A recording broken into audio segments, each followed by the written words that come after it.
మరొక ప్రచారం జరుగుతుంది. లెఫ్ట్‌కు కొత్త హైప్. ఓవరాల్‌గా 5 రాష్ట్రాలకు సంబంధించి నిన్న వచ్చిన ఎగ్జిట్ పోల్స్‌ని ఎగ్జాక్ట్ పోల్స్ కింద అనుకోవడానికి ఉందా? లేకపోతే ఏమైనా అసలు కొద్దిగా ఎప్పుడు అనుకోకూడదు పొరపాటున. ఇప్పుడు ఈ ఐటమ్ మనం చేస్తుంది అందుకోసమే. హ్మ్.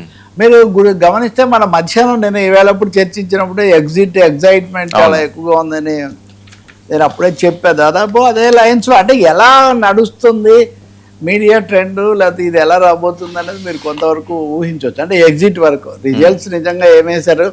ఇప్పుడు రిజల్ట్ సమస్య కూడా గతంలోలాగా చెప్పగలిగినట్టు లేదు. ఎందుకంటే సర్వర్ పేరుతో లక్షల ఓట్లు, కోటి ఓట్లు, దాదాపు 2 కోట్ల ఓట్లు తీశారు. చాలా చోట్ల ఇతర సమస్యలు వచ్చాయి. కాబట్టి అసలు ఎగ్జిట్ పోల్స్ ఒరిజినల్ పోల్స్కే ఎగ్జిట్ లాగా తయారైంది. ఇప్పుడు ఒరిజినల్ పోల్స్లోనే ఈవీఎంలు ఎలా పనిచేసాయి, ఎన్ని ఓట్లు ఉంచారు, ఎవరు తీసేశారు అన్నది ఒక పెద్ద ధర్మ సందేహంగా ఉంది. ఇప్పుడు పోల్స్ అంటే ఎగ్జిట్ పోల్స్ అని మీరు భావించాలి. వాటికి ఎన్నికల కమిషనర్ను, సిఈసిని సవాల్ చేశారు. ఇదంతా ఒక ఎత్తు, దాన్ని అలా ఉంచుదాం. ఇవన్నీ ఇలా ఉంటే ఈ షాక్ చూడండి. ప్రధానమంత్రి నరేంద్ర మోదీ గారు నిన్న ఉత్తరప్రదేశ్లోని హర్దాయిలో గంగా బ్రిడ్జ్ ఏదో ప్రారంభించారు. ఆయన ఏం చెప్పారంటే 5 రాష్ట్రాల్లో బీజేపీ హ్యాట్రిక్ కొట్టబోతుందన్నారు. అంటే మన దేశంలో మీడియా డైలాగ్స్ ఎలా మారుతాయి. 5 రాష్ట్రాల్లో హ్యాట్రిక్ కొట్టబోతుందంట. వాళ్ళ అధికారంలో ఉంది ఒక అస్సాంలో, తమిళనాడులో, కేరళలో వాళ్ళు పెద్ద ఫ్యాక్టర్సే కాదు, బెంగాల్లో పెద్ద పార్టీగా ఉన్నారు. మరి ఎక్కడ హ్యాట్రిక్ అనేది వచ్చిందంటే 5 అన్నది హ్యాట్రికే కాదు కదా. కాదు, ఒకసారి 3 గెలుస్తాం హ్యాట్రిక్ కొడతాం అంటే అది వేరే అని వేరు. అది కూడా కాదు, అంటే మూడోసారి అని కూడా కదా. కాబట్టి హ్యాట్రిక్ 3 వస్తాయి అన్నది కూడా ఒకటి అయిండొచ్చు. అంటే రకరకాల హ్యాట్రిక్ అంటే ఎప్పుడు వరుసగా 3 సార్లు, సెకండ్ టైం వస్తే ఒకటి, థర్డ్ వస్తే హ్యాట్రిక్, 4 సార్లు వస్తే మాట్లేదని గ్రాండ్ స్లామ్ అని అదేదో క్రికెట్ వర్డ్ కూడా తెచ్చిపెట్టారు ఒకసారి. కాబట్టి ఇప్పుడు మమతా బెనర్జీ గ్రాండ్ స్లామ్ 4వసారి వస్తుందా లేదా అని కూడా ఒకటి నడుస్తుంది వర్మ. అంటే మోదీ హడలగొట్టుడు అనేది ఏ స్థాయిలో ఉందంటే కేంద్రం, మోదీ ఇన్ సెన్స్ అది అక్కడ. ఇక పోతే నిన్న వచ్చిన వాటిలో మనం చర్చించుకుంటున్న దాంతో పోలిస్తే దాదాపు పెద్ద షాక్ ఏం కాదు. ఒక బెంగాల్ ఒకటి అస్పష్టంగా ఉంటుంది. బెంగాల్లో మమతా బెనర్జీ తిరిగి వస్తారని కొంతమంది, రారు. నాకు 5 ఎగ్జిట్ పోల్స్లో 3 స్పష్టంగా చెప్తే, ఒక 5 అట్లా చెప్తే 2 ఇటు చెప్పాయి, 1-2 సందేహంగా ఉన్నాయి. ఆ రాష్ట్రంలో కూడా చాలా ఉద్రిక్తత, 90% పోలింగ్, వీటన్నిటితో ఆ ఉద్రిక్తత ఒకటి ఉంది. ఎవరెవరి ఓట్లు పోయాయి, ఏ ప్రాంతాల్లో పోయాయి, ఏ మతాల వాళ్ళవి పోయాయి, ఈ లెక్కలన్నీ నడుస్తున్నాయి. కానీ 2 షాక్స్ నిన్న ఎగ్జిట్స్లో. ఎగ్జిట్లో డిఫరెంట్గా ఉన్నవి. ఊరందరిది ఒక దారి, ఉలిపికట్టుతో ఒక దారిని. ఒకటేమో మమతా బెనర్జీ గెలుస్తుందని 2 చెప్పారు, మిగతా వాళ్ళు చెప్పనివి. తమిళనాడులో విజయనాయన పూర్ షో ఉండబోతుంది, ఆయన ప్రభావం పెద్దగా ఉండదు. అంటే ఒక యాక్సిస్ మై ఇండియా కదా, వాళ్ళొక్కరు మటుకు 90 నుంచి 100 సీట్లు వస్తాయని, యాక్సిస్ వాళ్ళు మటుకు వస్తాయని చెప్పి వాళ్ళు చెప్తున్నారు. సో దాదాపు మధ్యాహ్నం నుంచి హఠాత్తుగా సాయంత్రం నుంచి షాక్, తమిళనాడులో ఏదో రాబోతుంది, విజయ్ తన ప్రభావం చూపిస్తాడు అని ఇదొకటి నడుస్తుంది.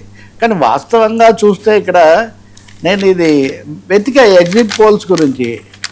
India Today Axis My India 2024 poll ఇది. 2024లో 401 సీట్లు వస్తాయి అని చెప్పారు వీళ్ళు ఎన్డీఏకు. చెప్పారు, పోనీ చాలామంది తప్పు చెప్తుంటారు అనుకుందాము. ప్రదీప్ చంద్ర అనేవాడు ఏడ్చాడు స్టూడియోలో కూర్చొని, వర్చువల్గా ఏడ్చేసాడు. ఇంకా కన్నీళ్ళు పెట్టుకొని కన్నీటి పర్యంతం అయిపోయి, మా పరిస్థితి ఇలా అయింది, ఊహించలేదు, ఇలా చేసి ఉండకూడదు, నేను సెకండరీ సోర్సెస్ మీద కొంతవరకు ఆధారపడ్డం ఇలా అయింది, చాలా కారణాలు చెప్పారు. మళ్ళీ ఇప్పుడు చూడండి, దేశమంతా అంటే మిగిలిన అందరూ కూడా విజయ్ చాలా పరిమితంగా ఉండబోతారని చెప్తుంటే, ఓట్లు వస్తే రావచ్చు, సీట్లు ఎక్కువ రావని చెప్తుంటే, వీళ్ళొక్కరు మటుకు షాక్ లాగా నిన్న సాయంత్రం కూడా అన్ని ఛానల్స్లో, నేషనల్ ఛానల్స్లో కూర్చొని ఆయన ఏదో వివరణిస్తున్నారు. అంటే ఇవి కావాలని చేస్తున్నవి అనేది చాలా స్పష్టంగా కనిపిస్తుంది.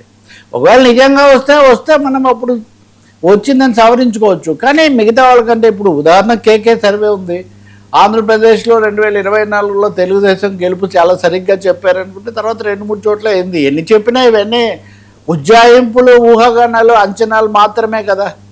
కాబట్టి నిన్నటి నుంచి ఇంకా అయిపోయింది.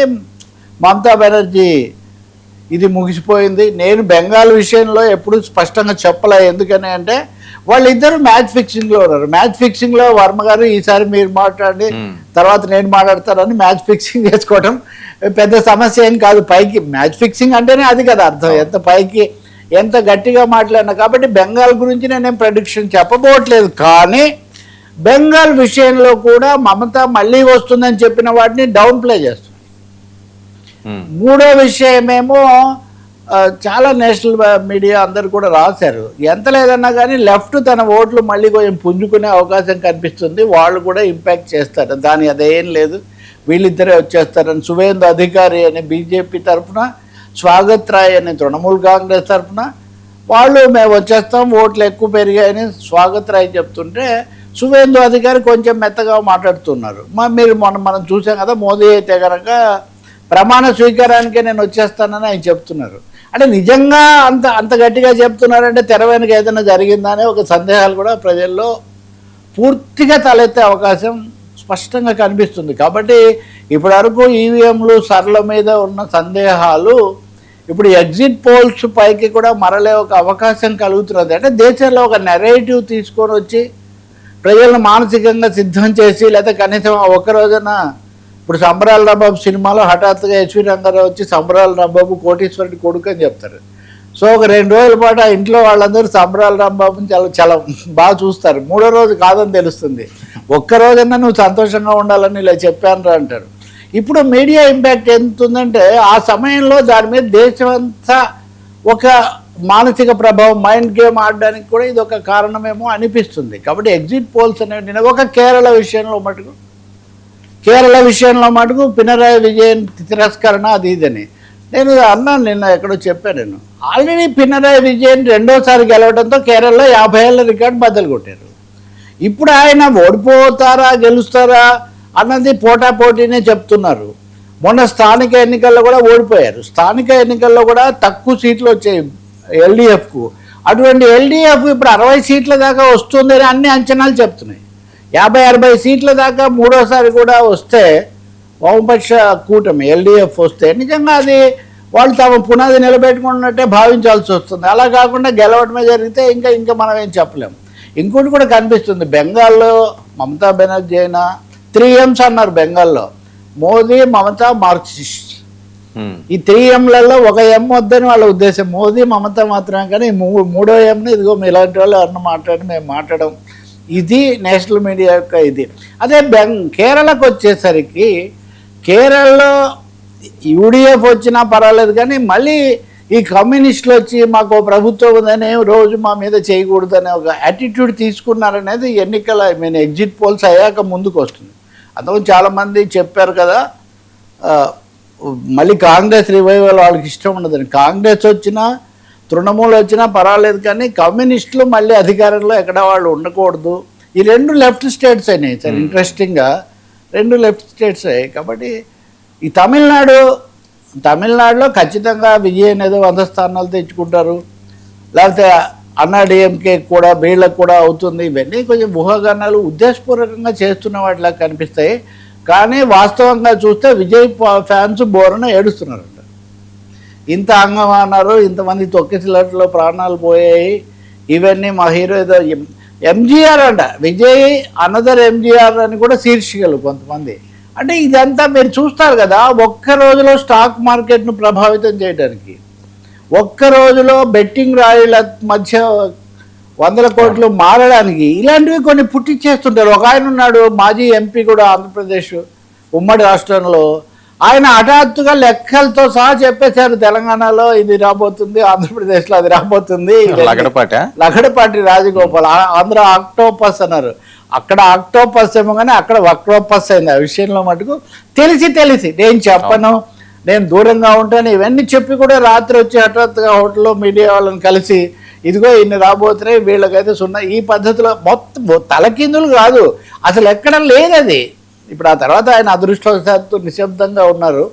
కాబట్టి బెట్టింగ్ గేమ్స్ కూడా ఆ బెట్టింగ్ కంపెనీలు ఉన్నాయి వాళ్ళకు. కాబట్టి బెట్టింగ్ గేమ్స్ వాళ్ళకు కూడా ఎగ్జిట్ పోల్స్ను ఒక విధంగా, ఇప్పుడు ఉదాహరణకు నేను ఇందాక అంటున్నా, పోయినసారి అంత ఏడ్చిన ఓ పెద్ద మనిషి నిజంగా అలాంటి రిజల్ట్ వస్తే కూడా మనకెందుకు లేదు 2 రోజులు ఆగుదామని అనుకోవాలి కదా, మళ్ళీ ఏడ్చకూడదని. కానీ పైకి ఏడుస్తున్నారు కానీ లోపల అవుతున్నారు వాళ్ళు. పైకి లోపల వాళ్ళ వ్యాపార సంబంధాలు, వాళ్ళ లావాదేవీలు వాళ్ళు చాలా ఉన్నాయి. సో వీ హ్యావ్ టు, ఈ ఎగ్జైట్మెంట్ ఇది ఎలా ముగుస్తుందో మనం చూడాల్సి ఉంటుంది. ప్రజలు కూడా ఇప్పటికే కొంచెం తగ్గింది గతంతో పోలిస్తే, జోస్యాలు వీటి మీద ఇది సర్వేలు ముందు నుంచి రెండో రోజు నుంచి చేయించుకుంటున్నారు ప్రతి ఒక్కరు కూడా. కాబట్టి అందరికీ ఉన్న అవకాశాలు వీటి గురించి తెలుసు. ఒకటైతే చెప్పాలి, విజయం కనుక నిజంగా 100 సీట్లు కాదు, ఒక 60 సీట్లు తెచ్చుకున్నా కానీ అది చాలా చెప్పుకోదగిన విషయమే అవుతుంది, అందులో ఏమీ సందేహమేం లేదు. అస్సాం తక్కువ చర్చిస్తున్నాం కానీ నిజానికి భౌగోళికంగా రాజకీయంగా చాలా సెన్సిటివ్ అస్సాంలో ఈ కమ్యూనల్ నేరేటివ్ మియాలు అది అని రావటం ఇది మటుకు దేశానికి కొంచెం ఇబ్బందికరం అవుతుంది. ఆ హిమంత బిశ్వా శర్మ ఆయన అనేక అభ్యంతరకరమైన వ్యాఖ్యలు, ఈ జోస్యాల ప్రకారం ఆయన ఖచ్చితంగా మళ్ళీ వచ్చినప్పుడు మటుకు సమస్యాత్మకంగా మారే అవకాశం చాలా ఉంటుంది. ఇప్పుడు నేను మళ్ళీ మొదటికి వస్తున్నాను వర్మ, 5 రాష్ట్రాలు గెలుస్తాము అని ప్రధానమంత్రి మోదీ గారు ఎక్కడ చెప్పారు తెలుసా? ఉత్తరప్రదేశ్లో చెప్పారు. ఎందుకు చెప్పారు అంటే next battle ground is going to be Uttar Pradesh.